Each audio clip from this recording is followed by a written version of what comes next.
Hey, how you doing? Hey guys, how you doing? Yeah, very, very good. Good. So I want to pick up on what you guys were just saying. I want to speak against this cult of rationality that shows up. I mean, James, I love watching you on Tactical Insight. And Turkish, every criticism that you make of any of our players is always fair. And I learn a great deal from that, and it helps me interpret the games better.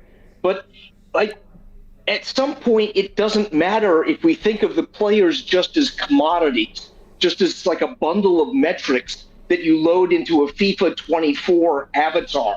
Because if that's true, it doesn't even matter what we think. It doesn't matter even what Arteta thinks. He can just use artificial intelligence to plug all those variables that will spit out the perfect lineup with the perfect formations. And I don't want to experience football like that. What I experienced today watching Nketiah score is not just that I'm vindicated because of my analysis of his finishing metrics, but I see a young man who's been criticized for a lack of finishing ability, improving his game and supplying that missing X factor. So when we talk about how I feel about today, it uses a lot of words that aren't strictly rational.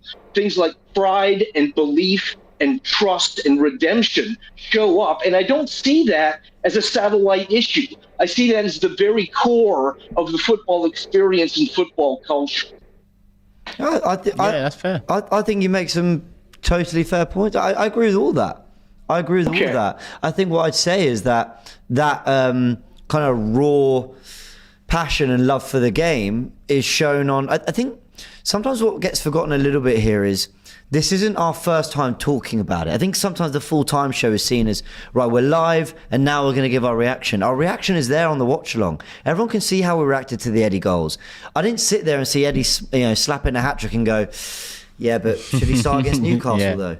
Like, I went, oh my, where'd that go? And I was euphoric and we laughed about it and whatever. Now, it's been maybe an hour and a half since that goal. And now it's, okay, let's really dissect this, because how can a man score a hat-trick and yet there's doubts? So while I hear everything you're saying, I think we are experiencing it in that way.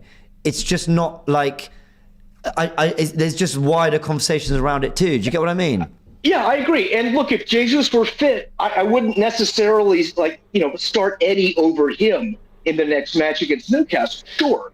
I'm just saying that we have to look at these players as human beings. The difference between Nketiah and Jesus is not just that Jesus has a different set of FIFA metrics than Nketiah does. Jesus is an older and more experienced veteran. We're watching Nketiah as a young man developing his talent in ways that show a great deal of character and courage. And what decisions Arteta makes about who starts in the next game, I yield to Arteta on that.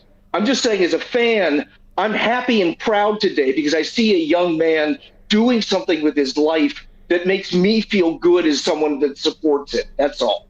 Yeah, fair enough. Okay. Go on, hit us with Shakespeare. Edward the Black Prince, crowned with the golden sun that smiled to see him mangle the work of nature, and on this ground make defeat on the full power of the foe. Come on, you Gunners. Mate, thank you. It was always a pleasure. And look, a lot of people in the comments are loving what you said, mate. So thank you for joining us.